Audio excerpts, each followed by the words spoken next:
একটা জিনিস ভালো কি মানে আপাতত এই যখন সন্ধ্যের দিকে একটা খুব সুন্দর বাতাস দেয়, যাকে ফোন করছি ফোনেতে আগে হ্যালো বলছে না, বলছে গরমে কেমন আছিস। আজকের তারিখ 10ই জুন 2024 ডিগ্রি, কিন্তু এতটা বিভৎস গরম মনে হচ্ছে 52 ডিগ্রি টেম্পারেচার। মানে কি হয়েছে, টেম্পারেচারটা বেশি হাই নয় কিন্তু হিউমিডিটি প্রচুর আছে, একটা ভ্যাপসা গরম, একটা ভেপার আছে ভীষণ। মানে রুমের মধ্যে থাকলেও রুমটা কেমন একটা মানে সে ভ্যাপসা হয়ে যাচ্ছে। এগুলোতে হাত দেওয়া যাচ্ছে না, একটু করে লেগে যাচ্ছে, তার উপর ছ্যাঁক করে উঠছে সেই গরম। উনুনের ওপর যদি কিছু বসানো থাকে যেরকম ছ্যাঁক করে লাগে সেরকম। আর এই গাছগুলোর তো অবস্থা একদম খারাপ, জ্বলে পুরো একদম ইয়ে হয়ে গেছে, পুরো শুকিয়ে কাঠখড়টা হয়ে গেছে। আর এই জাস্ট হালকা হালকা 1-2 ফোঁটা বৃষ্টি আসছে। আর ওইদিকে পূর্ব দিকের আকাশটাতে ভীষণ মেঘ হয়েছে, আর ভীষণ জোরে জোরে মেঘ ডাকছে, মনে হয় ওইদিকে বৃষ্টি বৃষ্টি হয়েছে। সেটার আশাটা এদিকে আসছে ধীরে ধীরে, হয়তো এখানে আর 15-20 মিনিটের মধ্যে বৃষ্টি নেমে যাবে। এই পূর্ব দিকটা একটু কালো অন্ধকার হয়ে আছে, এখানটা এখনো কালো অন্ধকার হয়নি, সূর্য মামা তাকিয়েই আছে। ছাদের মধ্যে দাঁড়িয়ে আছি, পা গুলো পুরো পুড়ে যাচ্ছে, এত তাপ, পুরো ছাদটা হিট হয়ে আছে। যখন দুপুর 1টার দিকে একবার ছাদে এসেছিলাম, ছাদটাতে পাটা দেওয়া যায়নি, এখন 4টে বাজে, এখন পাটা দিয়ে দাঁড়াতে পারছি।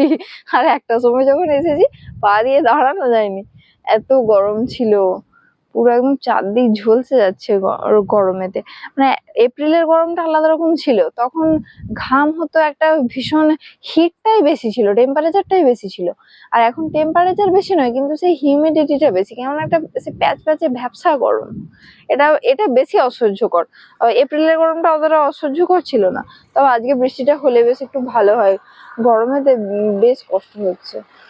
মানে পুরো দেখছি চারদিকে একদম পুরো শুখা হয়ে গেছে।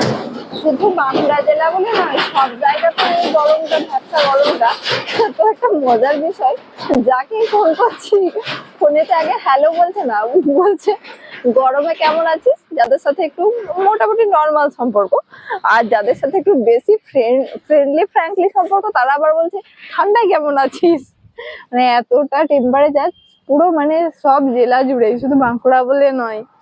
আর সবাই বলছে গরমে তো মরে যাচ্ছি, এসি চালিয়ে কুলার চালিয়েও সব থাকা যাচ্ছে না, এত অবস্থা খারাপ। আমাদের এই বাঁকুড়া জেলার একটুখানি একটু বাইরে বেরোলে মানে ওই বাতাসটা গায়ে লাগলে পুরো মন ভরে যায়, এত সুন্দর ঠান্ডা বাতাসটা। এই বাতাসটা এই 10-15 দিনই দেবে, এরপরে আর পাওয়া যাবে না। তো মানে কলকাতা সাইডে এতটা পাওয়া যায় বলে মনে হয় না, এটা গ্রাম্য এলাকা, জঙ্গল বেশি, গাছপালা বেশি, সেই জন্য এই ওয়েদারটা এরকম। তবে হ্যাঁ, কলকাতায় যে এরকম সুন্দর ঠান্ডা বাতাস পাবেন না এমনটা নয়, আমি সেদিন গিয়েছিলাম। তো যদি কেউ এই সুন্দর বাতাসটা অনুভব করতে যান, তাহলে দক্ষিণেশ্বর মন্দির গিয়ে গঙ্গা নদীর পাড়ে যদি একটু আরাম করে বসেন, তো সে বাতাস আপনার মন জুড়িয়ে দেবে। আর যদি এর থেকে আরো বেশি বাতাস নেন, তাহলে ওই দক্ষিণেশ্বরের যে জেটিঘাট আছে সেখান থেকে বেলুড়ের জেটিঘাট অব্দি আপনি যদি লঞ্চে করে ট্রাভেল করেন, তাহলে আপনার ভাড়া নেবে 11 টাকা। তো আধ ঘন্টা সময় লাগে যেতে। সেখানে 100টা এসির সমান পুরো ঠান্ডা বাতাস, আর ওই জলের মধ্যে আপনি সফর করছেন। বিশেষ করে আবার যদি সন্ধেবেলার কথাই বলছি, সন্ধেবেলা আপনি যখন ওই জলের ওপর দিকে সফর করবেন, মানে তখন সে মানে মাহাত্ম্যই আলাদা। এই রাস্তাটায় অল টাইম ভিড় থাকে, মানে সকাল থেকে রাত অব্দি। এখন এত গরমের প্রকোপ, একটা লোকও নেই, খুব দরকার যাদের তারা টুকটুক করে 1-2 হেঁটে হেঁটে যাচ্ছে। আর ওই দূরে দুজন বসে আছে, মানে চাটা খাবে কিনা কে জানে এই গরমেতে। আর বাকি কেউ কোথাও নেই, গরমের জ্বালায় সব ঘরের ভেতর ঢুকে গেছে। বাতাস তো দিচ্ছে, তবু একদম পুরো ঘেমে গেছি। আর এই গরমে একটা কথা শেয়ার করি, যেটা আমার মনে হলো, এটা আমার অবশ্যই পার্সোনাল ওপিনিয়ন, তো ব্যক্তিগত আপনাদের মতামত তো আলাদা হতেই পারে। আবারও বলছি, এটা আমার পার্সোনাল ওপিনিয়ন, আমি নিজে দেখেছি। এই গরমেতে আইসক্রিম বা কোল্ড ড্রিঙ্কস খেতে তো ভালো লাগে, সাময়িক বেশ ঠান্ডাটা খেতে ভালো লাগে। তবে আমার মনে হয় ওই 10 টাকা বা 20 টাকা দিয়ে একটা কোল্ড ড্রিঙ্কস এর বোতল বা একটা আইসক্রিম খাওয়ার থেকে ওই টাকায় যদি লেবু কিনে একটু লবণ লেবু দিয়ে জল করে খাওয়া যায়, এই যে অস্বস্তিকর পরিবেশ, একটা শরীরের মধ্যে একটা আলাদা অস্বস্তি, গরম ভ্যাপসা, এটা থেকে অনেকটা মুক্তি পাওয়া যায়। আরেকটা জিনিস, বাড়িতে মাটির যদি কলসি থাকে বা কুঁজো থাকে, যেটা আমাদের বাড়িতে আছে, ওই কুঁজোর জলের মধ্যে একটু লবণ আর একটুখানি লেবু দিয়ে জল করে সারাদিনে 3 থেকে 4 বার খেয়ে নিলে, একটা লেবু কাটলেই 4 বার তো হয়েই যাবে, 4টে পিস করে। তো ওটা খেলে খুব আরাম পাওয়া যায়, মানে শরীরটাকে একটা স্বস্তি বোধ দেয়।